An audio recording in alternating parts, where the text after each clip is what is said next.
क्या आपने कभी सोचा है कि दौलत की चाहत आपको कितनी दूर ले जा सकती है? क्या आप जानते हैं कि कुछ इच्छाएं इतनी भारी पड़ सकती हैं कि उनकी कीमत आपकी रूह से चुकानी पड़े? आज मैं आपको एक ऐसी ही कहानी सुनाने जा रहा हूं जो आपको सोचने पर मजबूर कर देगी कि क्या वाकई हर चमकती चीज सोना होती है, या उसके पीछे कोई गहरा, डरावना राज छिपा होता है। यह कहानी है एक साधारण किसान की, जिसकी धन की अंधी लालसा ने उसे एक ऐसे रास्ते पर धकेल दिया जहां से वापसी का कोई रास्ता नहीं था। यह कहानी सिर्फ मनोरंजन के लिए है। हम किसी भी तरह की अंधश्रद्धा या तंत्र मंत्र को बढ़ावा नहीं देते। एक छोटे से गांव के किनारे, जहां सूरज की पहली किरणें भी मुश्किल से पहुंच पाती थीं, वहां विजय नाम का एक 28 साल का नौजवान किसान रहता था।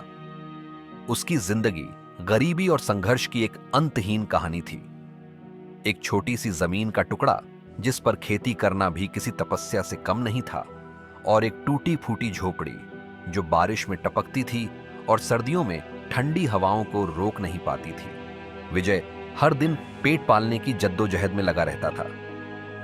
उसकी आंखों में हमेशा एक उदासी और एक गहरी हताशा तैरती रहती थी। वह अपने गांव के उन अमीर लोगों को देखता था जिनके पास बड़े बड़े घर थे, खेत थे, और जिनके बच्चे अच्छे कपड़े पहनकर स्कूल जाते थे। यह सब देखकर उसके मन में एक खतरनाक चाहत पनपने लगी थी, अमीरी की। ऐसी अमीरी जो उसे इस गरीबी के दलदल से हमेशा के लिए बाहर निकाल दे। विजय की पत्नी कमला एक सीधी सादी और ईश्वर से डरने वाली महिला थी। वह अपने पति की मेहनत और उसकी उदासी को समझती थी। एक रात जब चांद बादलों के पीछे छिपा था और गांव में सन्नाटा पसरा था, कमला ने हिम्मत करके विजय से बात की। उसकी आवाज में थोड़ी झिझक और थोड़ी उम्मीद थी। सुना है जंगल में एक तांत्रिक बाबा आए हैं, कमला ने धीरे से कहा। लोग कहते हैं कि वे सबकी मनोकामना पूरी कर रहे हैं। बड़े बड़े शहरों से लोग उनके पास आ रहे हैं। तुम भी चलो ना एक बार, क्या पता हमारी किस्मत भी बदल जाए। विजय ने पहले तो उसकी बात को हंसी में उड़ा दिया। मैं अपनी किस्मत खुद बनाऊंगा कमला, उसने कहा, किसी बाबा के जादू से नहीं। विजय ने कमला की बात को भले ही टाल दिया था, लेकिन उस रात उसे नींद नहीं आई। कमला के शब्द उसके कानों में गूंजते रहे। उसकी गरीबी, उसकी लाचारी और अमीरी की अंधी चाहत, ये सब मिलकर उसके दिमाग में एक तूफान पैदा कर रहे थे। वह रात भर करवटें बदलता रहा। उसकी आंखों के सामने कभी अपनी टूटी झोपड़ी आती, तो कभी गांव के साहूकार का आलीशान मकान। सुबह होते ही जब सूरज की पहली किरणें पेड़ों की चोटियों को छू रही थीं, विजय ने एक अजीब सा फैसला लिया। उसने बिना किसी को बताए अपनी लाठी उठाई और जंगल की ओर चल पड़ा। उसके कदम भारी थे, लेकिन उसके मन में एक अजीब सी उम्मीद और एक अनजाना डर दोनों ही थे। उसे नहीं पता था कि यह रास्ता उसे कहां ले जाएगा, लेकिन उसे यह जरूर पता था कि वह अपनी गरीबी से छुटकारा पाना चाहता था, किसी भी कीमत पर। जंगल की पगडंडियां घनी होती जा रही थीं और पेड़ों की छाया में एक अजीब सा सन्नाटा पसरा था। विजय चलते चलते एक ऐसी जगह पहुंचा जहां पुराने बरगद के पेड़ की जड़ें जमीन में दूर दूर तक फैली हुई थीं। वहीं एक अजीब सा बाबा बैठा मुस्कुरा रहा था। उसकी आंखें लाल थीं, जैसे उसने कई रातों से नींद न ली हो, और उसकी आवाज इतनी भारी थी कि सुनकर रूह कांप जाए। जानता हूं तुम क्यों आए हो विजय, बाबा ने एक रहस्यमय मुस्कान के साथ कहा। तुम्हें धन चाहिए ना, बहुत सारा धन जो तुम्हारी सारी गरीबी मिटा दे। विजय ने सिर झुका दिया। उसकी हिम्मत नहीं हुई कि वह बाबा की आंखों में आंखें डालकर देख सके। बाबा की बातें सुनकर उसे लगा जैसे वह उसके मन की हर बात जानता हो। बाबा ने विजय की चुप्पी को उसकी सहमति समझा। ठीक है, बाबा बोले, तुम्हें यक्षिणी साधना करनी होगी। यह कोई साधारण साधना नहीं है विजय, यह बहुत शक्तिशाली है और इसके परिणाम भी बहुत गहरे होते हैं। बाबा ने अपनी लाल आंखों से विजय को घूरते हुए कहा, पर याद रखना, एक बार यक्षिणी तुम्हारे साथ आ गई तो वो कभी तुम्हें छोड़कर नहीं जाएगी। वो तुम्हारी परछाई बन जाएगी, तुम्हारी हर सांस पर उसका अधिकार होगा। विजय के मन में एक पल के लिए डर पैदा हुआ, लेकिन धन की लालसा उस डर से कहीं ज्यादा बड़ी थी। उसने बिना कुछ सोचे समझे हामी भर दी। उसे लगा कि यह उसकी गरीबी से निकलने का एकमात्र रास्ता है। उसे नहीं पता था कि वह किस भयानक जाल में फंसने जा रहा है और इस जाल की कीमत उसे अपनी पूरी जिंदगी से चुकानी पड़ेगी। यक्षिणी साधना की 51 रातों का सिलसिला शुरू हुआ। बाबा ने विजय को गांव से दूर एक पुराने श्मशान घाट में साधना करने को कहा। रात के घने अंधेरे में, जहां सिर्फ उल्लुओं की आवाजें और सियारों का रोना सुनाई देता था, विजय हवन की लपट्टों के बीच बैठ जाता। श्मशान का सन्नाटा इतना गहरा होता था कि अपनी ही सांसों की आवाज भी डरावनी लगती थी। हर रात विजय को अजीबोगरीब आवाजें सुनाई देती थीं, कभी किसी के हंसने की तो कभी किसी के रोने की। हवा में कभी सड़ी हुई लाशों की गंध आती तो कभी मीठी मीठी इत्र की खुशबू। उसका मन डर और बेचैनी से भरा रहता था, लेकिन धन की लालसा उसे आगे बढ़ने के लिए मजबूर करती थी।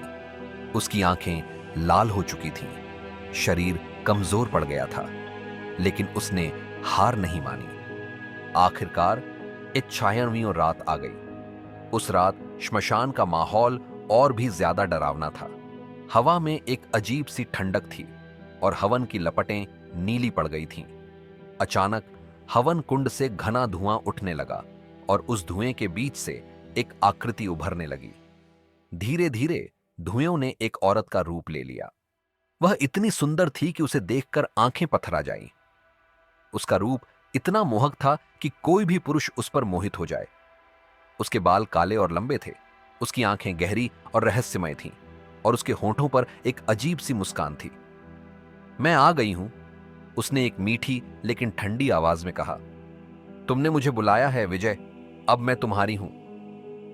विजय का शरीर डर और रोमांच से कांप रहा था। यक्षिणी ने विजय की आंखों में देखते हुए कहा, तुम्हें मेरे 3 वचन मानने होंगे विजय। अगर तुमने इनमें से किसी भी वचन को तोड़ा तो इसका परिणाम बहुत भयानक होगा। उसकी आवाज में एक अजीब सी शक्ति थी जो विजय को अपनी ओर खींच रही थी। पहला वचन, यक्षिणी ने कहा, जो मैं कहूं वह तुम्हें मानना होगा। मेरी हर आज्ञा तुम्हारे लिए सर्वोपरि होगी। विजय ने डरते डरते सिर हिलाया। दूसरा वचन, उसने आगे कहा, मेरे अस्तित्व का राज तुम किसी को नहीं बताओगे। अगर तुमने ऐसा किया तो तुम्हारी जिंदगी नरक बन जाएगी। विजय के माथे पर पसीना आ गया। और तीसरा वचन, यक्षिणी ने अपनी आवाज को और भी धीमा और डरावना करते हुए कहा, मेरे सिवा किसी और स्त्री के पास नहीं जाओगे, तुम्हारी बीवी भी नहीं। तुम सिर्फ मेरे हो और हमेशा मेरे ही रहोगे। विजय ने कांपते हुए कहा, हां, मैं मानता हूं। उसे नहीं पता था कि इन वचनों की कीमत कितनी भारी पड़ने वाली है। उस रात के बाद विजय की जिंदगी पूरी तरह बदल गई। कुछ ही दिनों में वह गांव का सबसे अमीर आदमी बन गया। उसके पास सोने की गाड़ियां थीं, बड़े बड़े नौकर चाकर थे और एक आलीशान हवेली थी जो गांव के बीचों बीच खड़ी थी। लोग उसे देखकर हैरान थे, उसकी किस्मत पर ईर्ष्या करते थे, लेकिन कोई नहीं जानता था कि इस अमीरी के पीछे कितना गहरा और डरावना राज छिपा था। पर साथ ही हर रात जब गांव सो जाता था, एक परछाई उसकी खिड़की पर आती थी। वह यक्षिणी थी। वह हंसती, नाचती और विजय के कान में फुसफुसाती, तुम अब मेरे हो, सिर्फ मेरे।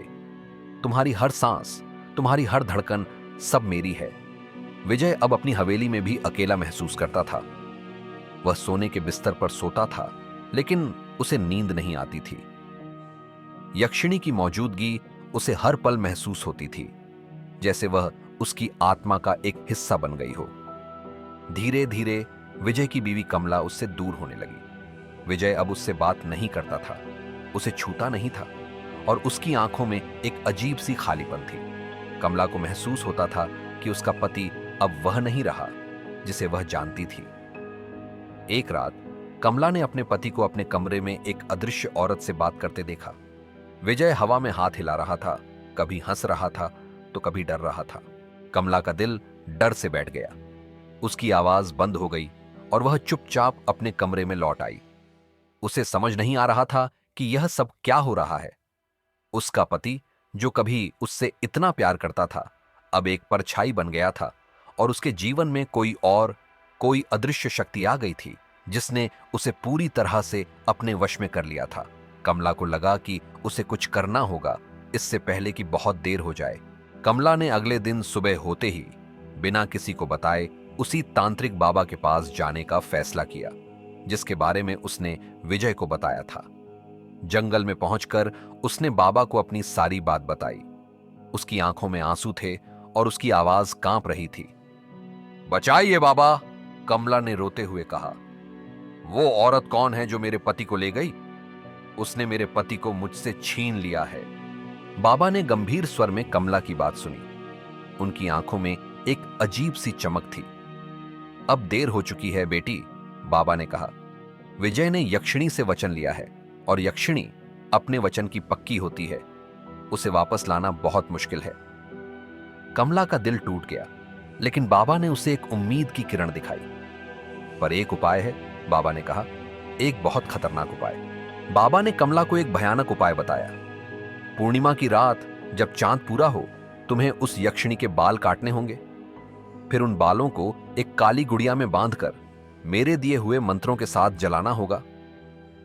बाबा ने अपनी आवाज को और भी धीमा करते हुए कहा, पर सावधान कमला, अगर वह जाग गई, अगर उसे पता चल गया कि तुम क्या कर रही हो, तो वह तुम्हें नहीं छोड़ेगी, तुम मर जाओगी। कमला कांप उठी, लेकिन अपने पति को वापस पाने की चाहत में उसने यह खतरनाक काम करने का फैसला किया। पूर्णिमा की रात आ गई। चांद आसमान में पूरा चमक रहा था और उसकी रोशनी में जंगल और भी ज्यादा डरावना लग रहा था। कमला ने अपने मन में हिम्मत जुटाई और बाबा के बताए हुए स्थान की ओर चल पड़ी। उस रात जब घड़ी ने 12 बजाए, कमला पीपल के पेड़ के नीचे पहुंची। वहां यक्षिणी आंखें बंद करके तप में बैठी थी। उसकी सुंदरता उस चांदनी रात में और भी ज्यादा मोहक लग रही थी, लेकिन कमला को उसकी सुंदरता में सिर्फ खतरा और मौत दिखाई दे रही थी। कमला का दिल जोर जोर से धड़क रहा था। उसके हाथ कांप रहे थे, लेकिन उसने हिम्मत नहीं हारी। उसने धीरे से अपनी जेब से एक छोटी सी कैंची निकाली। कांपते हाथों से उसने यक्षिणी के लंबे काले बालों का एक गुच्छा काटा। जैसे ही उसने बाल काटे, यक्षिणी के शरीर में एक हल्की सी हलचल हुई, लेकिन वह जागी नहीं। कमला ने तुरंत बाल उठाए और वहां से भागी। उसकी सांसें तेजी से चल रही थीं और उसे लग रहा था जैसे यक्षिणी कभी भी जाग सकती है और उसे पकड़ सकती है। कमला भागते हुए अपने घर पहुंची। उसने तुरंत बाबा के दिए हुए मंत्रों को पढ़ना शुरू किया और बालों को काली गुड़िया में बांध दिया। जैसे ही उसने गुड़िया को आग लगाई, एक भयानक चीख ने आसमान फाड़ दिया। कमला! यह चीख इतनी तेज और डरावनी थी कि पूरे गांव में सन्नाटा छा गया। अगले ही पल यक्षिणी उसके सामने खड़ी थी। उसकी आंखें खून सी लाल थीं और उसका चेहरा आग में जलती हुई लाश जैसा लग रहा था। उसकी सुंदरता अब एक भयानक रूप में बदल चुकी थी। मेरे विरुद्ध जादू? यक्षिणी ने एक ठंडी डरावनी आवाज में कहा। अब तेरा अंत होगा। कमला डर के मारे जमीन पर गिर पड़ी। उसकी आंखों में मौत का डर साफ दिखाई दे रहा था। यक्षिणी ने हवा में अपना हाथ उठाया और एक पल में कमला का सिर धड़ से अलग कर दिया। उसका शरीर जमीन पर गिर पड़ा और खून का एक फव्वारा निकला। उसी पल विजय दौड़ता हुआ वहां पहुंचा। उसने अपनी आंखों के सामने यह भयानक दृश्य देखा। उसकी पत्नी, उसकी कमला, अब सिर्फ एक बेजान शरीर थी। नहीं! विजय चीखा, तुमने मेरी बीवी को क्यों मारा? उसकी आवाज में दर्द, गुस्सा और हताशा थी। यक्षिणी ने एक ठंडी मुस्कान के साथ कहा, मैंने पहले ही कहा था विजय, तुम्हारी जिंदगी में कोई और नहीं आएगा। तुम सिर्फ मेरे हो और जो मेरा है उसे कोई और नहीं छू सकता। विजय टूट गया। उसकी सारी अमीरी, उसकी सारी दौलत अब उसे बेमानी लग रही थी। विजय ने अपनी आंखों में आंसू लिए यक्षिणी की ओर देखा। अगर यही अमीरी की कीमत है, उसने कहा, तो मैं मरना चाहता हूं। मुझे यह दौलत नहीं चाहिए, मुझे मेरी कमला चाहिए। उसकी आवाज में अब कोई डर नहीं था, सिर्फ एक गहरी हताशा थी। उसने पास रखे दीपक से आग उठाई और बिना एक पल सोचे खुद को जला डाला। धुआं उठता रहा, यक्षिणी की चीखें गूंजती रहीं, और जब आग बुझी तो वहां कुछ भी नहीं था। न विजय का शरीर, न कमला का, न ही यक्षिणी का कोई निशान। सिर्फ राख और एक भयानक सन्नाटा। गांव वालों ने उस रात की चीखों को सुना था, लेकिन किसी की हिम्मत नहीं हुई कि वह उस जगह जाए। कहते हैं आज भी उस गांव के जंगल में रात के 12 बजे अगर कोई धन की मन्नत मांगता है तो हवा में किसी औरत की ठंडी डरावनी हंसी सुनाई देती है। क्या तुम भी मेरे साथ अमीर बनना चाहते हो? यह हंसी इतनी डरावनी होती है कि सुनने वाले की रूह कांप जाती है। लोग कहते हैं कि वह यक्षिणी आज भी उस जंगल में भटकती है, नए शिकार की तलाश में, जो धन की लालसा में अपनी आत्मा बेचने को तैयार हो। यह कहानी हमें सिखाती है कि कुछ इच्छाएं इतनी खतरनाक हो सकती हैं कि उनकी कीमत हमारी जिंदगी से भी ज्यादा हो। धन की लालसा हमें ऐसे रास्ते पर ले जा सकती है जहां से वापसी का कोई रास्ता नहीं होता। इस कहानी ने आपको जरूर सोचने पर मजबूर किया होगा। क्या आप भी ऐसी दौलत चाहते हैं जिसकी कीमत आपकी शांति, आपके रिश्तों और आपकी आत्मा से चुकानी पड़े? या आप एक संतोषजनक जीवन जीना पसंद करेंगे जहां खुशियां और रिश्ते सबसे ऊपर हों? सोचिए, समझिए और अपनी जिंदगी के फैसले समझदारी से लीजिए। इस कहानी को अपने दोस्तों और परिवार के साथ साझा करें ताकि वे भी इस भयानक सबक को सीख सकें। नीचे कमेंट करके हमें बताएं कि इस कहानी ने आपको कैसा महसूस कराया और आप धन के बारे में क्या सोचते हैं। और हां, ऐसे ही और डरावनी कहानियों के लिए हमारे चैनल को सब्सक्राइब करना ना भूलें।